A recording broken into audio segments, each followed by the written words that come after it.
Welcome to the Orthogonal Bet, where we explore the weird and wonderful ideas that shape our world. It's a cabinet of curiosities for the ears and the mind. I'm your host, Samuel Arbesman, complexity scientist, author, and scientist in residence at Lux Capital. In this episode, I had the pleasure to speak with Molly Mielke. Molly, despite her youth, has already had a fascinating career in tech. From working with Notion and Figma to Stripe in the browser company, to now running her own venture fund called Moth Fund, she has seen a lot, learned a lot about herself, and thought about the role of tech in the world. Molly and I had a chance to discuss her career thus far, why she chose to go into venture, how she thinks about investing in people, whether for startups or with grant money, and the kinds of people she invests in. But we also talked about the culture of the tech world, the power and monoculture of San Francisco, how to think about age and youth, and even how Molly thinks about meaning and purpose. This was deep and thoughtful, and I really enjoyed chatting with Molly. Let's jump in. Molly, so good to be talking with you, and welcome to the Orthogonal Bet. Thank you so much for having me. It's Yeah. a delight to be here. Thank you. This is exciting to chat. Maybe the best place to start is just for you maybe to kind of give a little bit of background about yourself and maybe your career trajectory so far. You're quite young, but you've had a lot of really interesting roles and things that you've done. And so, yeah, maybe share a little bit about that, kind of your story thus far. More than happy to. So I grew up in a really small town in Northern California called Mendocino, and I graduated high school when I was 15.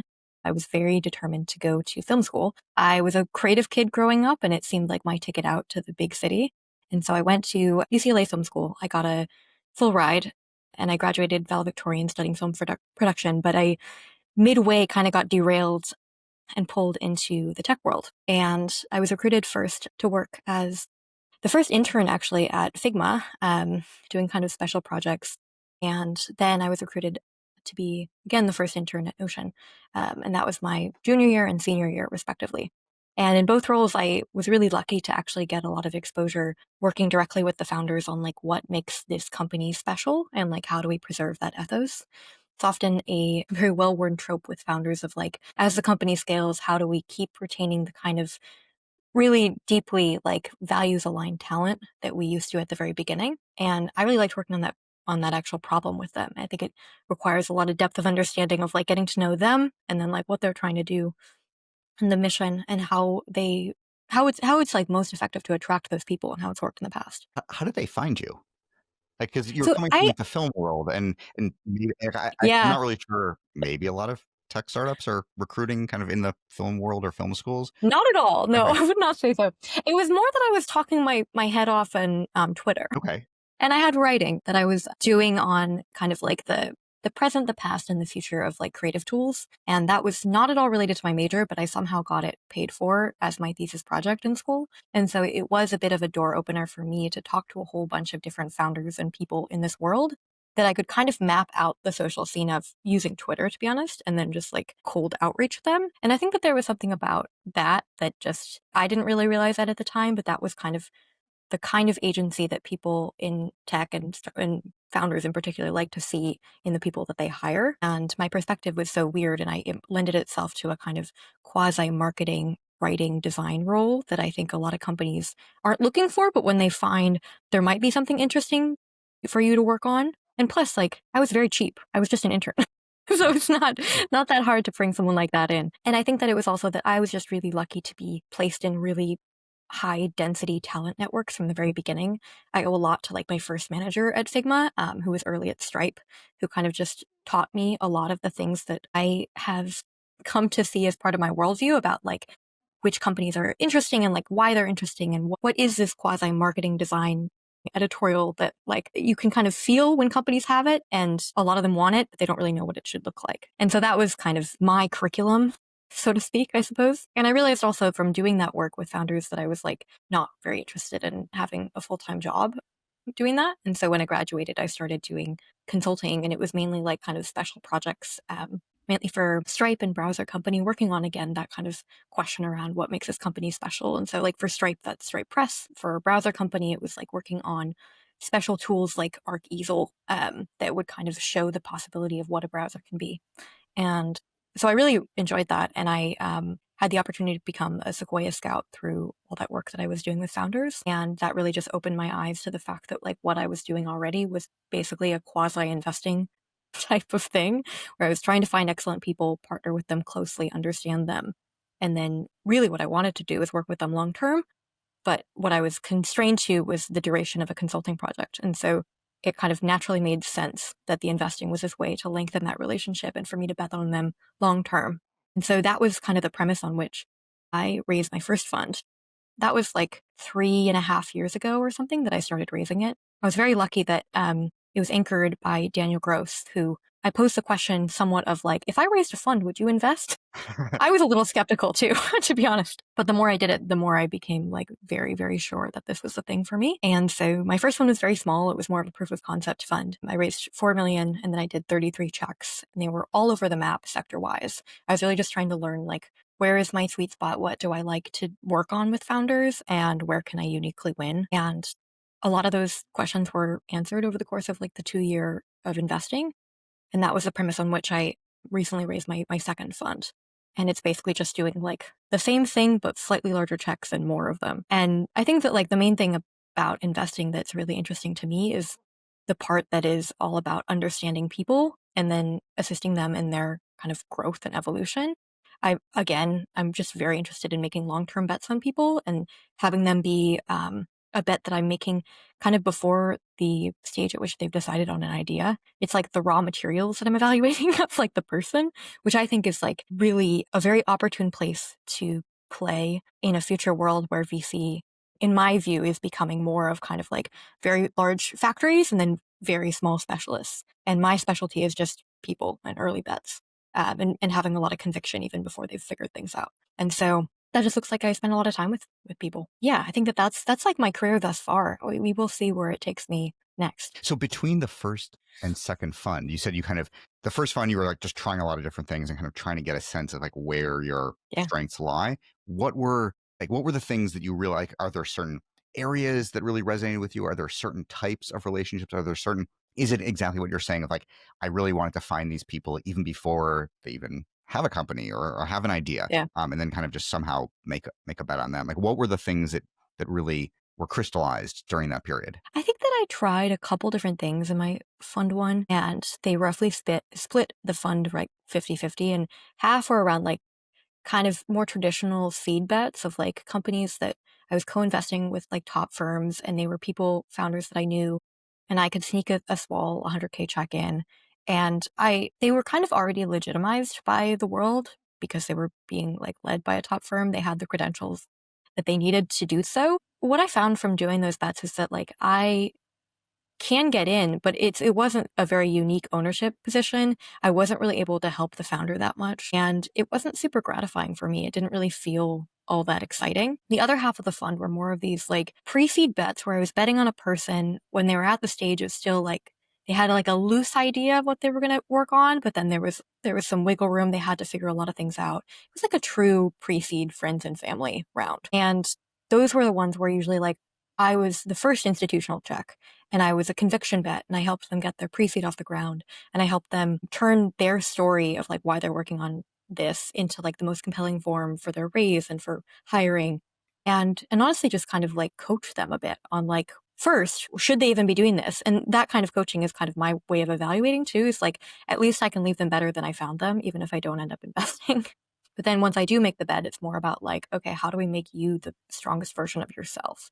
Because I really believe that this is a game of like betting on outliers and unique people. And I feel like I really need to get an understanding of what is their uniqueness and how can I both underwrite it as like their also their greatest or weakness and strength, that kind of juxtaposition. And then also how do I basically just support them in their growth over time? And so what I found was that those were the bets where I had a unique point of view on the founder and I was getting in early enough for the math of my fund to work out well. And the 250K check size that is now what I write for my second fund fit really well into most rounds as like a collaborative check, but not meaningless, not like a small angel thing.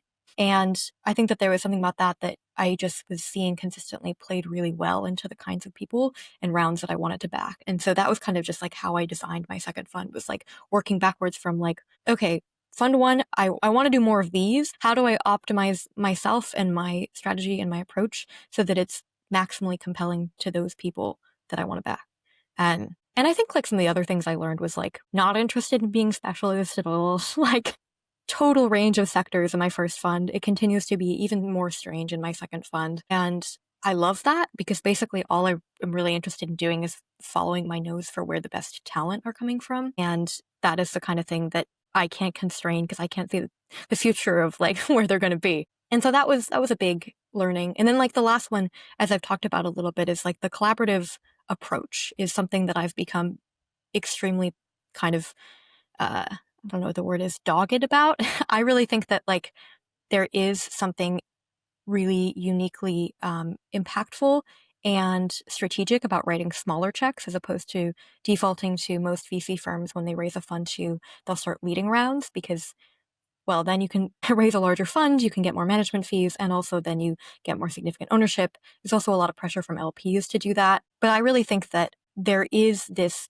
kind of negative space in which rounds still need to be filled out and they need other like strategic people to be involved and like have some real skin in the game, not just like a small angel check. And I think that there's a certain kind of like generalist help that I can provide that fits in well against either a large firm that's a multi-stage firm that's like leading the seed or whatever it is, but also like some of the smaller seed firms. Like I think I can just uniquely play and win in like all those scenarios. And I love doing that. I'm not really interested in playing like the competition game of like suddenly just basically competing against all the multi-stages and seed firms, because then I have to convince the founder that I will provide way more value than them.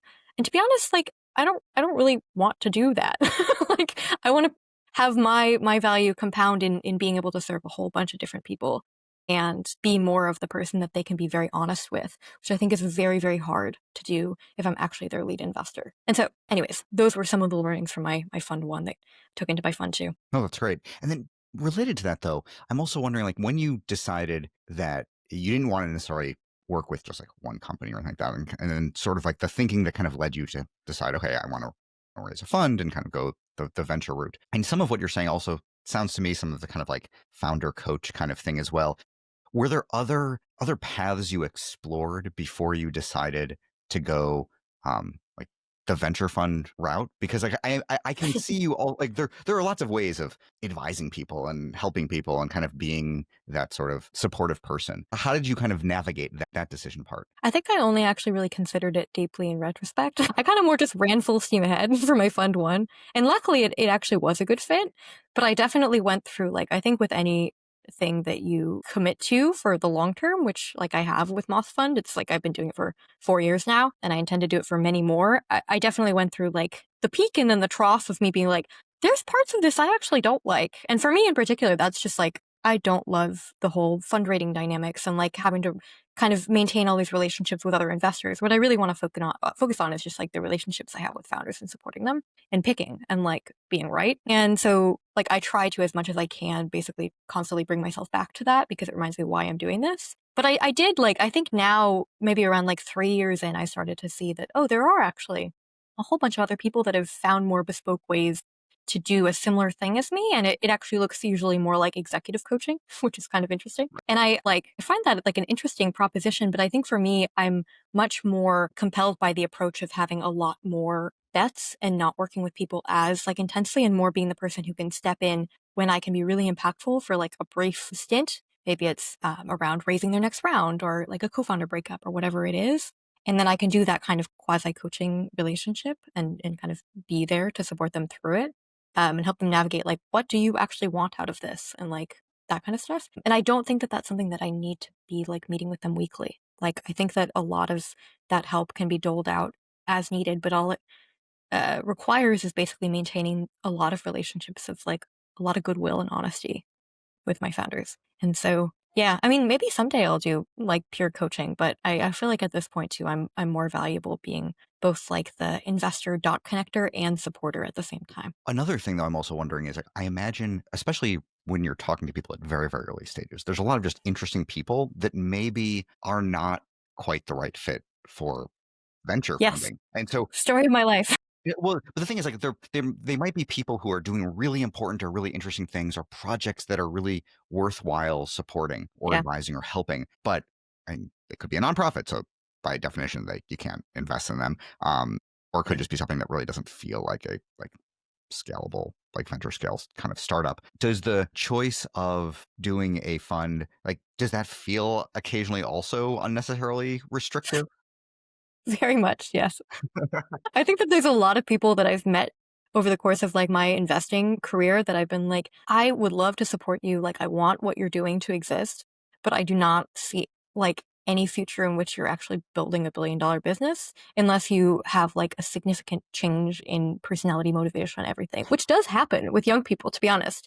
And that's why it's part of why I have a grant program, is to be able to give small checks to the people who I think are outstanding but not yet ready, or even like they're saying they're not yet ready because they haven't even founded a company yet and they're just exploring ideas. And so I like to have other mechanisms in which to support interesting, weird people. But I think that the most common archetype that comes to mind when you mention that is like, there's so many people that I've met that they're utterly unique, they're extremely self-motivated, they have a magnetism to them that is like making other people help them. Like, there's so many things that I like about it, but then the thing that's missing is like, they're not very commercial. They're more an artist or they're more a hacker, depending on like their medium. I have been told many times that the vibe of Moth Fund and me attracts that, which is true, which is great because I like those people a lot, but I don't usually invest in them, which kind of breaks my heart. But it's like, I do have a financial responsibility to my LPs to actually make money. And I think I was lucky that like early on in my investing career, actually when I was just a Sequoia Scout, I made like one bet that taught me a very big lesson about this, where it was like amazing founders, like excellent product quality, like extremely motivated and mission oriented, but like just really no commercial ambitions. And they weren't even like pretending like they did, but I just kind of put that aside at the time and then learned a lot from it when the company shut down. And that really rolled into like my first fund, where I was like, okay, not going to make that mistake again. I actually need to look for people who are probably actually much more commercial than I am. And I'm not going to be the person to help them with that also. What do you think would be good mechanisms to support those kinds of people? Yeah, Is it just straight up philanthropy? Maybe there's also a time to discuss your grant program in more depth. Because like, and because they're right, you mention, and certainly kind of in the space of like, I don't know, like the future of computing, there's a lot of really interesting people doing things. totally. Much of what they're doing is not these kind of VC style startups, nor do Yeah, they necessarily want them to be that. yeah, But what they're doing still has a great deal of value for society and for how to think about these things. absolutely. Yeah. So is it grants? Are there other ways? Are there other investment or funding mechanisms that you've thought of? Maybe not for you, but like that should just Yeah. exist out there. I mean, I do think that grants are a useful mechanism for getting people to like work on specific projects. I think they're hard to do if you want to sustain somebody to actually just work on their own ideas for a long time. That requires a more kind of like patronage relationship that we don't have a lot of models of, to be honest. I think honestly, the most sustainable versions of this that I've seen are when like a large tech company kind of like almost acquires a creative technologist hacker person and kind of subsidizes their work just because they're like good for the brand of the company. And maybe they can work on some actual real projects of the company, but like for the most part, they're kind of just like absorbing them into their company. I think that it's like, it's only really sustainable when you find some way to connect yourself to some kind of financial vehicle that will like consistently pay you. That could be a company. Some people do it through like some kind of I don't know, what do you call it?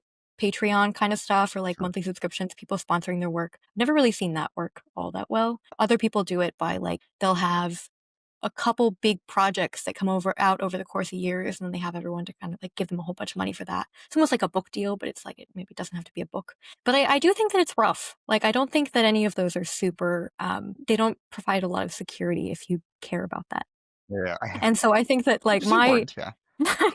yeah, especially when you're getting older. I think it works for younger people for a while until it doesn't. But I think that like that's a big part of why my grants are so purpose built for young people, is like it's only 5K. It doesn't mean that much to like most people who need like a real salary and have dependents, but for the right person, 5K plus me saying, I think you should work on your project. Like, you should take this seriously. Here's some money to like pay your living expenses or to buy parts, whatever it is actually somewhat meaningful. And I think that it also is the kind of thing that like I just want to be forever a part of Moth Fund because I care about this. And I care about people working on weird stuff just because I think that it's really good for the ecosystem of innovation. And I think that they're like often the most interesting people too. And if a tiny little thing I can do can get them on a path towards taking themselves more seriously, and maybe that'll snowball into them actually starting a company and building something amazing. Maybe it won't. Doesn't really matter to me. Either way, it's like success in my book if they just basically become a little bit more themselves. And how do your investors respond, like respond or resonate or fail to resonate with this idea of like actually having grants kind of as part of your fund?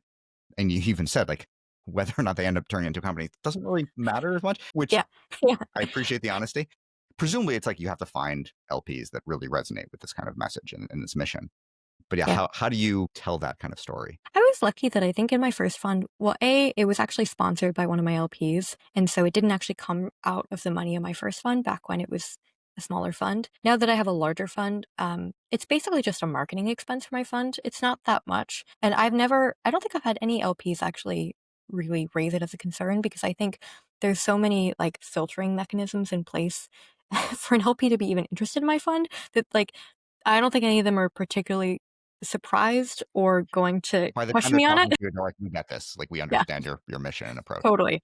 And they get it too because they're like, I mean, there's so many other funds that spend even more money than I spend on my grants, probably a lot more on like marketing expenses. It's like it's hard to trace these things back to the fund and their returns and stuff, but you do have to do things as a firm and as a fund to kind of like show who you are. I think that's very important.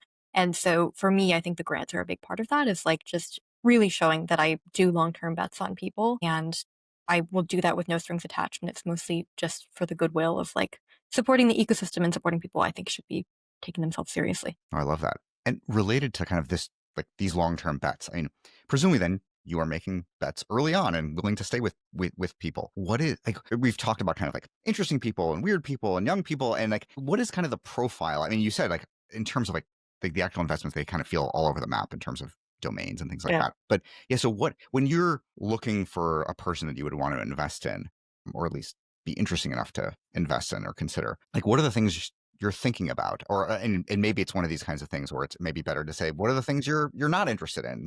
Maybe that's easier to just kind of do it by negation.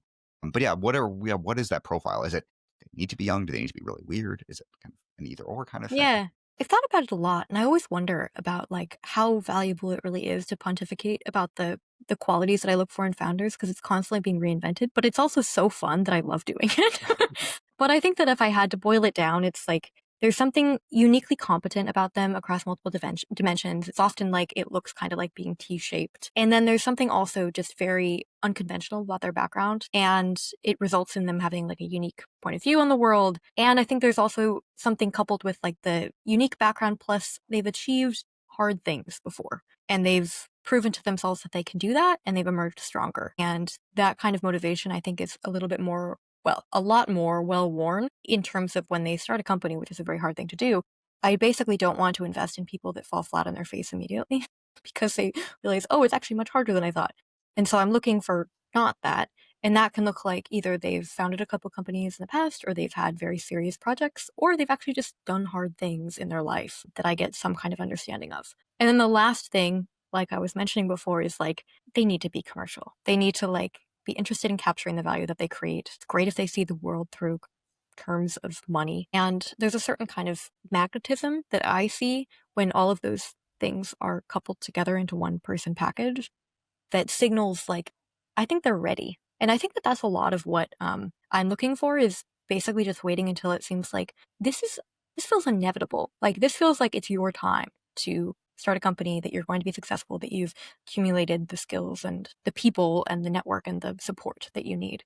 And that doesn't mean that I'm waiting until they're like in their 40s, but it just means that I think it often steers me away from first time extremely green founders, those ones I might support with grants or something, but I'm waiting until they are a bit more mature in kind of all dimensions to the point where I'm like, okay, they're still going to keep growing up, but like there's enough of a base for me to make an evaluation of them as an adult that's going to be growing with this business. So I think that those are like the main things. Again, it's constantly changing, but I think to also answer your question about like what I don't look for, I think so much of my job is basically weeding out phoniness. And I think that a lot of the deals, or not deals, the founders that I work with really, and companies that I end up backing are either young people that are kind of more like my peers in cohort class, or they're second or third time founders that like appreciate the uniqueness of my help and what I can provide. And I think that especially in the younger class, when I talk about phoniness, it's like I'm really just looking for people that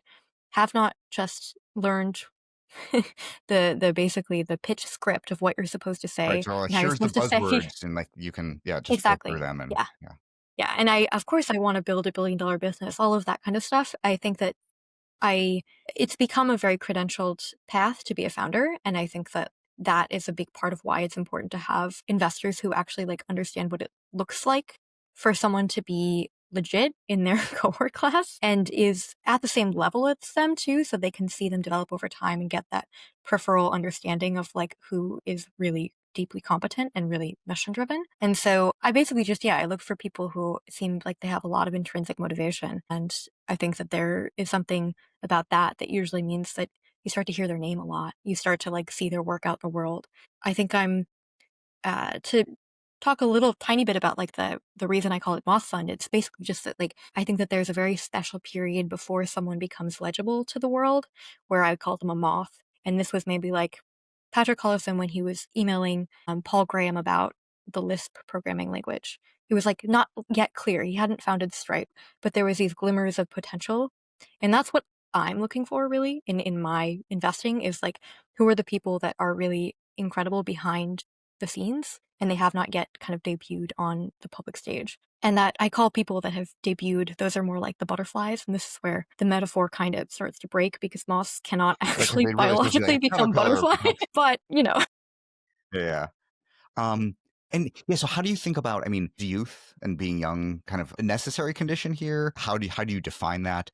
And then also related to that, like you said, like you want to do this for a long time. Like eventually, if you are continually looking for kind of people in that early stage, you are not necessarily going to be peers with these people. Like, so how do you think about totally. that? I think youth is like obviously overvalued in Silicon Valley, but I also think that there is something about the raw energy and ambition and pure extra grind that a lot of young people have that is what has built so many of the companies around us, basically. And so you have to honor it from that perspective and be like, okay, tradition has actually kind of showed this and that's not completely true. Like many of the old Silicon Valley companies were actually built by mostly guys in their 30s or something. They were not as young as we see today. The whole kind of trope of the high schooler dropping out to start a company nowadays, I think is boring. Like it's just kind of, it's grasping at straws of like, how can we turn picking into a checkbox game? And you can't do that. You just have to spend time with people and see which one are the ones that really like personally compel you. And that also requires a certain degree of like emotional intelligence that I think a lot of investors are not as prone to. Because I do think that this is, if you want to do true like early stage investing, it is about really getting to know the people and trying to make those bets before it's obvious. If you make any type of checkbox game of like, oh, they're under 20 and oh, they went to a certain prestigious summer camp or whatever it is, and they know the certain amount of people and they know how to do the distribution and Twitter game. Like if you make it into a checkbox game, it's going to be gamed. Like everyone will learn how to do it. And that's what I see already in like the 5-ish years that I've been in Silicon Valley. It's just like again and again, there have been cycles of basically just like archetypes of like, this is the winning one. And then everyone becomes that and it's no longer the winning one. And then there's a new one like resurrected. And I just think that it doesn't work. Like it always is true because there was one true data point in that category and then everyone else is like replicating it. But I think that the game is more about actually just the game of investing is more about trying to find the true outliers before they've created a wave of people that are like them, basically. But I think like how I think about youth and my fund and stuff is like I already feel old, like from How from the old are you? like a How old are couple you at years. this point, if you don't mind me asking? I'm 24, Okay. but I feel like I've seen things. But I think that when I started my funds, I had to be my first fund, I had to be really honest about myself. Like, where is my unique edge? Like, I think that funds are a really interesting exercise in that way, where it's like, who are you and like, where can you uniquely win? And for me now, like, and especially me then, it was the fact that I had these different kinds of relationships with founders my age. And it continues to be because I think Moth Fund has been like turned now into a growing brand that is known for this type of investing that attracts people who resonate with the mission, and honestly, a lot of founder referrals from founders that I've worked with. And that is great for me because it helps me get taken seriously and all of that. And I think that that was always kind of like the long-term play, is that I want to take my advantage that I have now of being young and turn that into a brand that stands for something distinct and is reflective of how I am different and my perspective is different. And that's the thing that I think will scale as I age. But like my youth edge it will not. But I think my focus on like betting on people and betting on them early, I think that that is perennial. Like I think that that's just true to me and like how I want to do this game. And I think that that style of investing, honestly, I don't think will ever go out of fashion. So much of investing is just like staying in the game long enough for it to be proven that you're good at what you do, hopefully. And so that is the kind of thing that like I think of a lot of, just like the longer I'm here, the actual easier it will be, because Moth will be more legible as known for the types of companies that I've picked in the past. And that's the brand and like the work I've done. And so we'll see.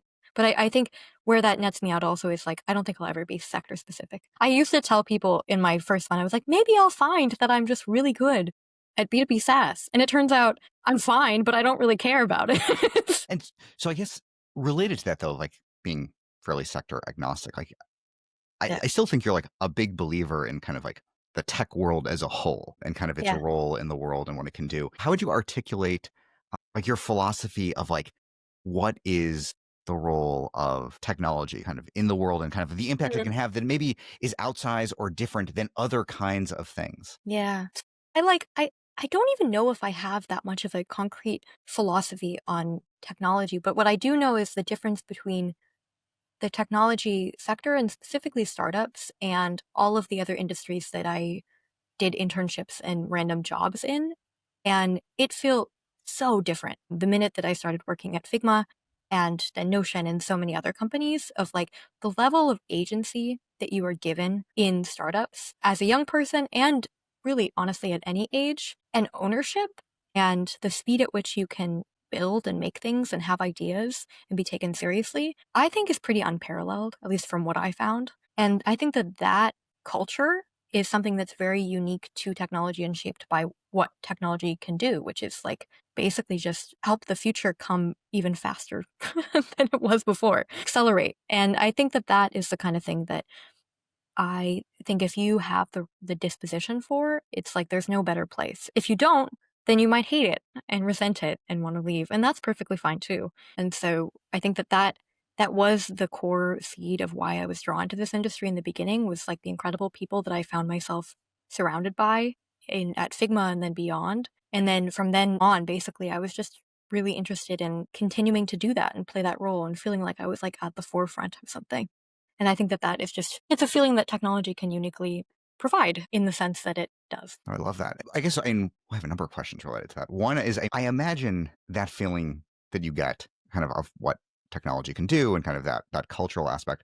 I imagine you probably don't feel it though universally across the tech world. Like certainly like big tech companies, they don't have that quite that feel. And certain types of tech startups might not have that. How do you think of that kind of variation, as well as also one of the things you talked about is that the tech world is able to make an impact and allow people kind of this impact on the world Yeah. because of its speed. And there are downsides to that speed. And so how do you kind of think about that tension as well as kind of the variation in culture, even within the tech world? Yeah, I've spent time in like a lot of different kind of corners of tech, like larger companies and then smaller startups and like really small startups. And then now just working directly with like solo founders often. And I think that the part that I have been the most drawn to because of really the impact that my work can make is the early founders without an idea, figuring out the idea stage, because I think that that's when they're moving honestly the quickest. And it's like this unique culture of kind of like yes and to everything, like trying to figure out so many things. And honestly, what they're doing is not just like figuring out the idea of their company, they're like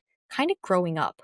And I find that really interesting to be a part of and like help with and be kind of a reflective serve and partner to them in that process. And I think that like I've also spent time in like New York and San Francisco and different places where there are these cultures of technology. And I think that the place where I saw people kind of honestly just like, yeah, growing the fastest and having the most impact. And it's done in this really, really fast pace, but also kind of lifted up by almost a village of the people around them is here in San Francisco. I think that there's something really unique about it being basically kind of the default here to work in tech and to encourage these baby ideas that people have. And I think that like I found some interesting like corners in like New York where it was more like creative technologists and kind of like intersections of art and technology and things of that sort. I didn't find many that were very investable though, to be honest. I think that those places are those little mini subcultures are like important for basically tech to stay in conversation and starts to stay in conversation with like different areas of the world and different styles of thinking. But they're kind of rarely come up with something that is going to change the world in the same way that things do here and how fast they move here. Related to that, though, do you think, I mean, there probably needs to be a balance there, though, because I imagine Yes. having a community of people all wanting to move fast, iterating, trying lots of different things, could have a certain kind of like narrowing of what they're thinking about, or maybe some groupthink kind of issue. Yeah. And then you still need these other people playing around with weird things that might have no commercial aspirations, or just kind of they're really interesting. And Yeah. they can almost act as the maybe not direct inspiration, but kind of just like helping to kind of pollinate the space of Yeah. ideas that people can then take those things and create a richer environment. Like how do you think about that, both geographically in terms of the tech cultures, but also just like what is necessary for the right balance? Because I certainly don't want everyone to be all thinking the same thing, or kind of having a certain amount of like unexamined approach to this Yeah. kind of stuff. Like, yeah, so how do you think about that? I think that San Francisco is like serves a very specific need, which is like get things funded, get a lot of basically push in the direction of founding something if you need that, find really high quality talent to build something technical. I think it has a corner on the market in most respects there. I think what it doesn't often have a corner on the market is like focus and inspiration. I think you're completely right that like it can really feel like a monoculture of thinking and like what ideas are interesting. And I think that that is directly reflected in like what VCs fund. And so for me, I'm always very interested in people who like just moved here and already are kind of thinking about strange ideas, and people who have the impulse to leave after they've actually accomplished what they need from San Francisco. And not to escape, but just rather like you can actually build a company in many different places and just come to San Francisco to get money and or recruit and whatever it is. And I think that that is an increasingly interesting strategy, especially for like deep tech companies where like being in the Bay Area and needing the space that they do might not even really make sense. It makes sense to be somewhere else where it's actually more focused on that individual thing that they're doing. And so I think that I am mostly just trying to find the people that are thinking against the grain regardless of the monoculture tides around them, and or have not really been indoctrinated yet to the culture of everyone thinking about the same thing. And I think that that just requires looking for willful people, to be honest, coming from weird backgrounds again. But I do think that there is something that has really, there's a force that has really led me away from investing in people who have been here for a long time, the maybe like Stanford grad that is raising their seed round, because I think that there's a lot of ideas there that unless I see some signs of them really, really deeply thinking for themselves, there's so many forces kind of pushing them in the direction of like a single thing that would be high status to do of like founding an AI company or whatever it is. And that's great. Someone else can fund that. That's not where like my unique perspective comes in. They don't need me. And I also don't really often buy it that that's actually the thing that they should be spending all their time on, or that they have a unique edge in working on that. And I do want to see that. And I think that that really leads me away from people who are the product of the monoculture in San Francisco. How long does it take before people move to San Francisco before they become enmeshed in that monoculture? And you're like, I have to It catch them before depends. like before like the first 6 months, and then after that they're like part of the There's like monoculture. a I'm trying ticking to think time about it. bomb. And I just like Yeah. get pulled into the blob. I think it actually just really depends on who they spend time with and like how much they drink the Kool-Aid. I think some people get fresh off the boat from wherever it is. They've just been dreaming of startup culture for forever. And then they start going to all of the AI parties and meeting all the founders, and they're just lit up and everyone's telling them, oh, you should be ambitious. You should start a company and like all of that kind of stuff. And I think that that's really common for anyone that's like high potential, like talented youth, basically. And I think that those are the ones when they're immediately throwing themselves in the deep end, that can either result in them becoming just one of many that are kind of talking about exactly the same things and maybe found exactly the same company. Or it can result in them actually burning out within a couple months to a year, whatever it is. And then they're like, what am I doing? I should be doing something different. Those people are interesting to me. I'd like to hear their reflections. But I do think that that is a very common trope for young people. I think that the ones that approach it more from like, they come here for a specific reason and they're trying to learn about all the possibilities, but they still have like a strong rooting in like their background before coming into startups. Those people are probably a default more interesting to me. And so that often just means that they kind of like held out for a while before they moved to San Francisco because they were like, nah, like it's all the same there. I'm interested in just doing it my own way, until they realize if I want to do anything in technology, it's probably smart to go there at some point. But I have a specific reason I want to go now. It's not just like, let me go so that I can become part of the hordes, basically. So those are kind of some of the signs that I look for. Do you ever find yourself actively encouraging people to leave San Francisco, where it's like, oh, like, you're an interesting person, you're dipping into kind of the group think, and I want to make sure you kind of stay unique and different, and so therefore I need to push you back out. I think my like investing style is pretty hands off. So like if I just watch that they're doing that, I'm like, Well, it can be even separate from investing. It can just be like, okay. Just like telling to people, yes, I definitely do. Like for people that come that especially the ones who I care about, I'm often like, I'm not going to be the cynical voice in your ear, but I have been here a bit longer. And I'm like, I see the patterns of what people do when they come, and then the trust disillusion, and then crawling out and maybe finding a place for yourself in this world, and maybe not being like, actually, there's no place for me here. These people don't share my values, whatever it is. I'm going to go back or go somewhere new. I think that like I did a lot of somewhat angsty writing when I was figuring out all these questions when I had just graduated school about like, what am I supposed to be doing with my life?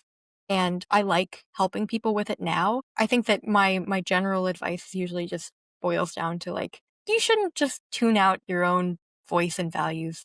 You should be pulling on those threads really strongly. And like, what actually interests you? I don't care if it's something that will make you sound smart at parties. I think that it's really important to be cultivating that perspective. And I think it's also important to stick to like any values that you have. Like if something really feels wrong or whatever it is, like to be working on, then I think that it's like, you can't just reinvent yourself again and again. I think that's maybe the thing that I say a lot to the young people that I see doing this is I'm like, you can abandon yourself, but you will have to go back to them at some point.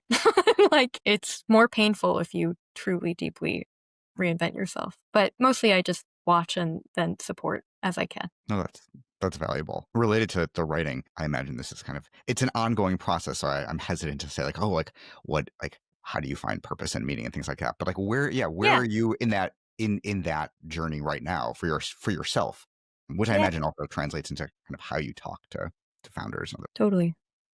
I think it's first off, I think it's just cool that like one of the things that I feel grateful of on the day to day is that I found a way to make like me figuring out these questions and like growing and figuring out the world and how to have meaning and all that kind of stuff.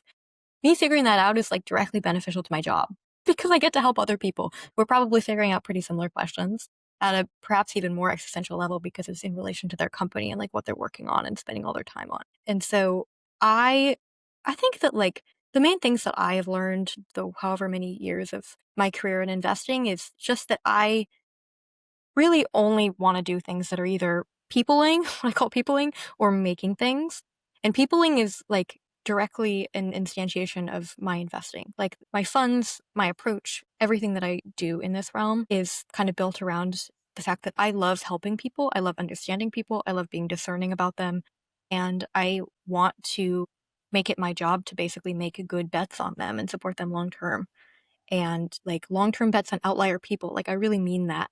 That is the mission of Moth Fund. I want to always make that be true. It's very gratifying for me. So I get a lot of meaning from that. And that's a very like active thing where I do some philosophizing about it, but it's mostly like I learn through practice from like continuous reps of talking to people all the time that I picked or I didn't pick or I'm evaluating and incorporating new data points. And so that feels very solid. I think that the other part of where I derive meaning is making things, and that's more calling back to like I studied film. Like I've always been a creative person. Like I love using my hands to make things. I love conceptualizing new kind of worlds, and I think that some of that has been like kind of translated into my fund, and it allows me to do that kind of work with my founders themselves in terms of just being like basically a good brainstorming partner and helping them think up new ideas for how to position themselves, how to do campaigns, all that kind of stuff. But I think that I also need to make my own things to feel really gratified by that.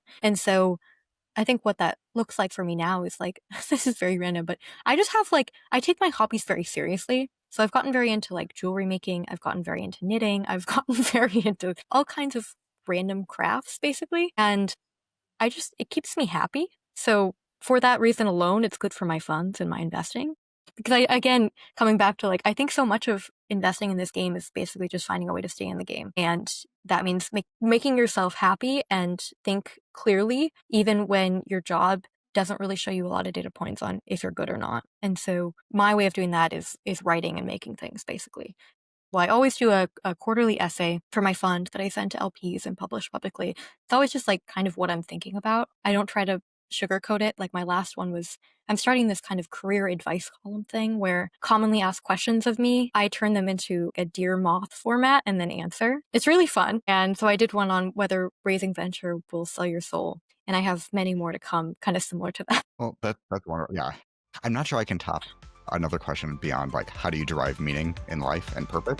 So this was, I think we should end there. This was an amazing conversation. Thank you, Molly. Total pleasure. Thank you so much, Sam. Delight.